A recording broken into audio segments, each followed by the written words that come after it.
নমস্কার এবং স্বাগতম আমাদের আজকের বিশেষ পর্বে। আজ আমরা এমন একটি বিষয়ে আলোচনা করব যা মানব সভ্যতার প্রাচীনতম ধর্মীয় ও দার্শনিক ধারণাগুলোর মধ্যে অন্যতম, সনাতন ধর্ম। সনাতন শব্দের অর্থ হল চিরন্তন বা যা চিরকাল বিদ্যমান।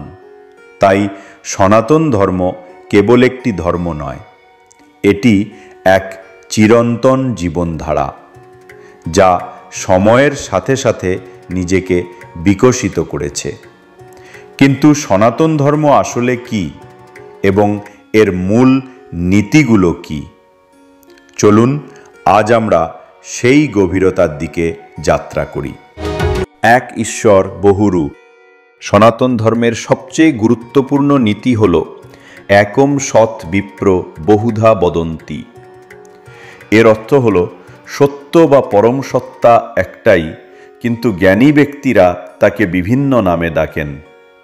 সনাতন ধর্ম বহু দেবদেবীর পূজা করলেও এর মূল ধারণা হল যে এইসব দেবদেবী একই পরম ব্রহ্মের বিভিন্ন প্রকাশ। এটি ধর্মীয় সহিষ্ণুতা এবং অন্তর্ভুক্তির একটি শক্তিশালী বার্তা বহন করে। কর্মের বিধান, ল অফ কর্মা। সনাতন ধর্মের আরেকটি প্রধান স্তম্ভ হল কর্মের বিধান। এই নীতি অনুযায়ী আমাদের প্রতিটি কাজ, চিন্তা এবং শব্দের একটি ফল আছে।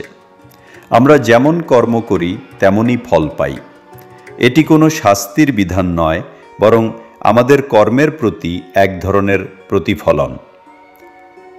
কর্ম আমাদের বর্তমান জীবনকে যেমন প্রভাবিত করে, তেমনি আমাদের ভবিষ্যৎ জীবনকেও প্রভাবিত করে। পুনর্জন্ম ও মোক্ষ।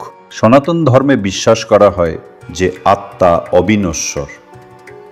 মৃত্যুর পর আত্মা নতুন দেহে প্রবেশ করে, যা পুনর্জন্ম নামে পরিচিত।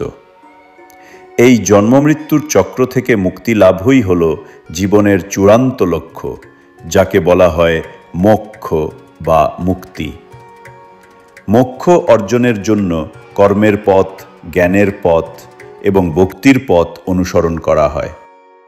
ধর্ম ও বেদ। ধর্ম বলতে সাধারণত আমরা যে ধর্ম বুঝি তা নয়।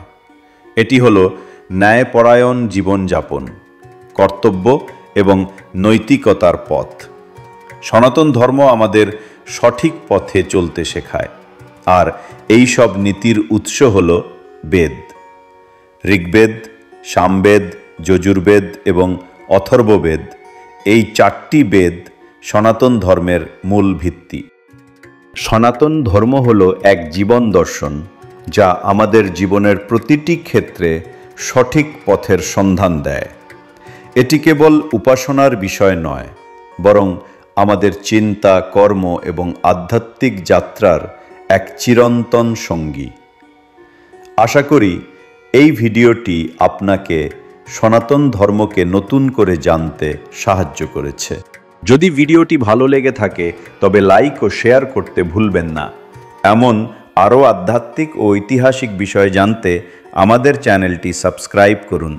দেখা হচ্ছে পরের ভিডিওতে।